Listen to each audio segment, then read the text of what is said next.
ભાભરમાં થોડા દિવસ અગાઉ જે બબાલ થઈ હતી તે ઘટનાએ હવે રાજકીય સ્વરૂપ ધારણ કર્યું છે।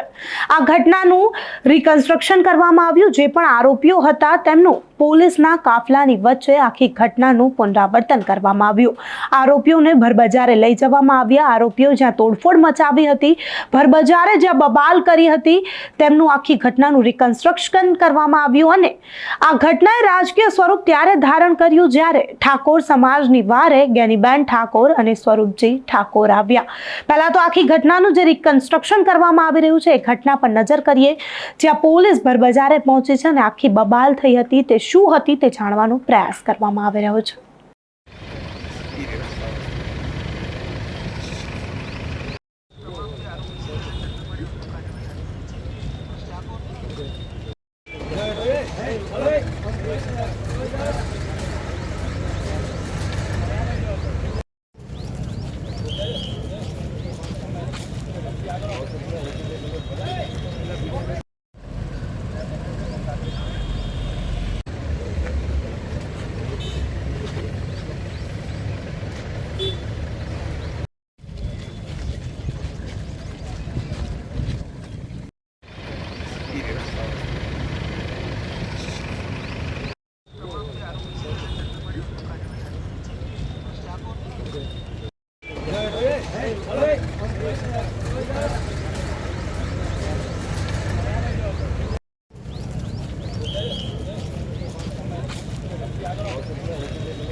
તો ભાભરમાં જે બબાલ થઈ હતી તે બબાલ માત્ર એક ગાડી અડવાને લઈને થઈ હતી। આ બબાલ કોઈ સમાજ વચ્ચેની લડાઈ ન હતી, પરંતુ સમાજ વચ્ચે લડાઈ ત્યારે પરિણમે છે ઠાકોર સમાજના 5 લોકો ઈજાગ્રસ્ત થાય છે।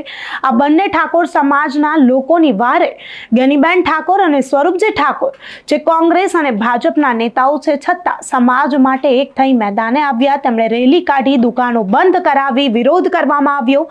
ત્યારે આ લડાઈ જે છે તેણે રાજકીય સ્વરૂપ પણ ધારણ કર્યું અને સમાજનું પણ રૂપ લઈ લીધું। ઠાકોર અને દરબાર સમાજ વચ્ચે આ લડાઈ પરિણમી। ત્યારે જ્ઞાનીબેન ઠાકોર અને સ્વરૂપજી ઠાકોરને મેદાને આવતા જ દરબાર સમાજમાં કંઈક ને કંઈક રોષની લાગણી પણ જોવા મળી કે આ લડાઈ જે છે તેમાં ઠાકોર સમાજની વારે આ નેતાઓ આવ્યા। સામાન્ય રીતે જો જોવા જઈએ તો નેતાઓ છે તેમને તટસ્થ રહેવું જોઈએ, કોઈ પણ સમાજની વારે ન આવવું જોઈએ, ઘટના શું બની તે સમજવી જોઈએ, સ્વાભાવિક છે।